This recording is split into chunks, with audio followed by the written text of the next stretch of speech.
ورحمة الله وبركاته. بسم الله الرحمن الرحيم. الحمد لله رب العالمين، والصلاة والسلام على سيد المرسلين وعلى آله وأصحابه وأزواجه وذرياته وأهل بيته أجمعين، أما بعد. فأعوذ بالله من الشيطان الرجيم. بسم الله الرحمن الرحيم.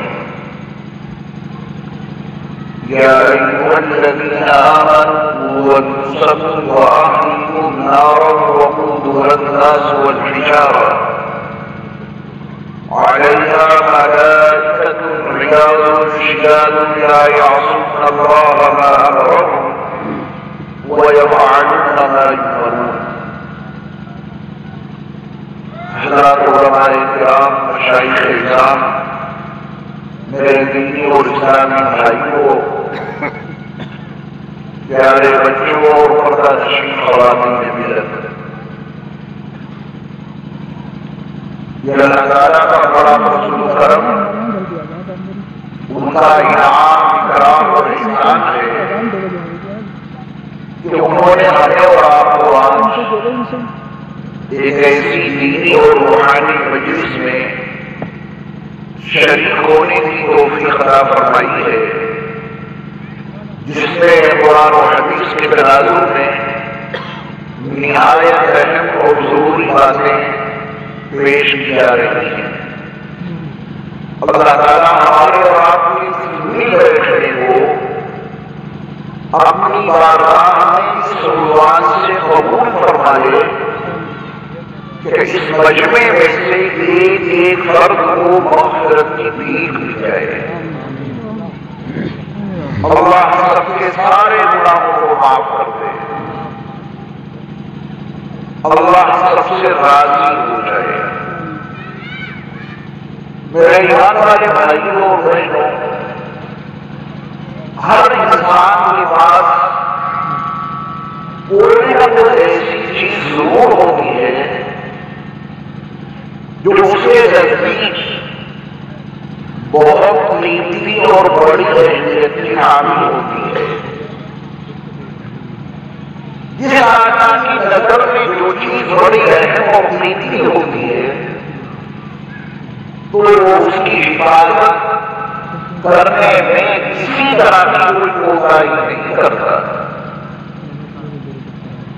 ذہنی طور پہ اس چیز کو محفوظ رکھنے کے لیے وہ ہر وقت تیار رہتا ہے، اور اپنے بدن اور جسم کے حوالے سے بھی جتنی حفاظت ممکن ہے وہ اس کی حفاظت ضرور کرتا ہے۔ ایک چھوٹی سی مثال ہے جس دور سے ہم آپ گزر رہے ہیں، شاید ہی کوئی بندہ ایسا ہو یا کوئی بندی ایسی ہو کہ جس کے پاس موبائل نہ ہو۔ تقریباً سبھی کے پاس ہوتا ہے۔ جو لوگ موبائل رکھتے ہیں ان سے پوچھیے کہ آپ کی نظر میں اس کی قدر و قیمت کیا ہے؟ کتنے نمبرات ہیں جو ہر انسان کے لیے بڑے اہم ہوتے ہیں؟ کتنے پیغامات ہوتے ہیں جو اس میں محفوظ رہتے ہیں؟ کتنے پیغامات ہیں جو اس کے ذریعہ سے دوسروں تک خبرات پہنچاتے ہیں؟ ہمارا بزنس، ہمارا کاروبار بھی اسی سے وابستہ ہے۔ اس موبائل کی جتنی ضروریات ہم سے اور آپ سے وابستہ ہیں، ہمارے اور آپ کی جتنی ضروریات اس موبائل سے وابستہ ہیں، ضروریات کی وابستگی نے موبائل کو ہر شخص کی نظر میں بڑا اہم بنا دیا ہے۔ ہر شخص کے نزدیک وہ بڑا قیمتی سرمایہ ہے۔ نتیجہ اس کا ہمیں اور آپ کو معلوم ہے کہ ہم اور آپ اپنے موبائل کی حفاظت کے لیے کتنے فکر مند رہتے ہیں۔ اگر وہ برائی اس جیب میں پڑا ہے اور کسی مجمع میں جانا ہوتا ہے تو اس کو نکال میں اپنی محفوظ جگہ پہلے رکھ دیتے ہیں کہ کہیں چوری نہ ہو جائے۔ ذہنی طور میں انسان ہمہ وقت اس برائی کے تحفظ کے لیے تیار رہتا ہے۔ یہ ایک مثال ہے میں نے اس حقیقت کو سمجھانے کے لیے کہ انسان کی نظر میں جس چیز کی قیمت ہوتی ہے وہ اس کے تحفظ کے لیے فکر مند رہتا ہے۔ ہم اگر آپ یہاں موجود ہوں یا اپنے گھروں میں یا اپنی بستیوں میں یا اپنی بستی سے باہر، یہ ہمارا اور آپ کا وجود چاہے نہ ہو، بتائیں اپنے اس پورے وجود میں ہمارے اور آپ کے لیے سب سے بڑی نعمت اس دھرتی پر کیا ہے؟ اس نیلو آسمان کے نیچے ہمارے اور آپ کے لیے سب سے عظیم نعمت کیا ہے؟ آپ کا جواب ہوش و حواس کے عالم میں ذہنی اور فکری مزاج کی صحت کے ساتھ یہی ہوگا کہ ہمارے لیے اس پورے زمین پر اس دھرتی پر جو سب سے زیادہ ہے اور سب سے زیادہ قیمتی چیز ہے وہ صرف اور صرف ایمان ہے۔ یہ بتائیں کہ مائی کی آواز سے باتیں میری آپ سے سمجھ میں آ رہی ہیں؟ جب کچھ اتنی زیادہ تیز آواز ہے کہ باتوں کے سمجھنے میں کوئی دقت ہو رہی ہے، آواز صاف آ رہی ہے ماشاءاللہ۔ ہمارے آپ کے نزدیک بلا شبہ سب سے قیمتی چیز ہمارے آپ کے لیے کیا ہے؟ ایمان۔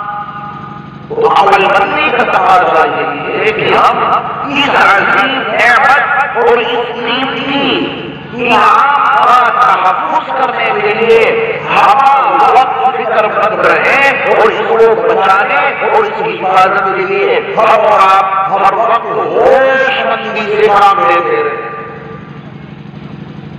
یہ دور جس سے ہم اور آپ گزر رہے ہیں، ایمان کو خراب کرنے اور ایمان کو لوٹ لینے کے لیے شیطان کا جتنا خطرناک جال اس دور میں بچھا ہوا ہے، اسلام کی 1450 سالہ تاریخ میں شیطان نے اتنا خطرناک جال کبھی نہیں بچھایا۔ فتنے بڑے بھی ہوتے تھے لیکن اتنی کثرت کے ساتھ نہیں۔ پہلے بھی ایمان والوں کا ایمان لوٹ جاتا تھا لیکن اتنی کثرت کے ساتھ نہیں۔ پہلے بھی لوگ صراط مستقیم سے ہٹ جاتے تھے لیکن اتنی کثرت کے ساتھ نہیں۔ پہلے بھی شیطان انسانوں کے دباؤ میں غلط وسوسے ڈال دیا کرتا تھا لیکن اتنی کثرت سے نہیں۔ آج ایمان کو لوٹنے، ایمان کو خراب کرنے، عقائد میں فساد برپا کرنے کے لیے شیطان نے جتنا بڑا جال بن دیا ہے اور اہل ایمان کو اپنے گھیرے میں لے لیا ہے، اتنا خطرناک منصوبہ اور اتنا خطرناک جال اس سے پہلے کبھی نہ گیا۔ بعد میں اس میں مزید اضافے کا امکان ہے۔ شیطانی قوتیں تمام تر منصوبوں کے ساتھ ایمان کو خراب کرنے کی تیاریوں میں لگی ہوئی ہیں تمام طاقتیں۔ لیکن اللہ تعالیٰ نے ہمیں اور آپ کو جو ایمان دیا ہے اس کی جو طاقت و قوت ہے، ایمان والا اگر اپنے ایمان کی قوت و طاقت کو سمجھے تو رب تعالیٰ تمام شیطانی طاقتوں اور تمام طاغوتی قوتوں کی کوئی طاقت ناکام نہیں ہو سکتی، کوئی قوت کامیاب نہیں ہو سکتی۔ اور آپ مہیا کرنے میں اس ایمان کی حفاظت کریں گے انشاءاللہ۔ یہ ایمان کہاں کہاں رک جاتا ہے، ایمان میں ڈاکے کہاں کہاں سے ڈالے جا رہے ہیں، ایمان میں فساد کس زاویے سے برپا کیا جا رہا ہے، بس ان حقیقتوں کو جاننا ضروری ہے۔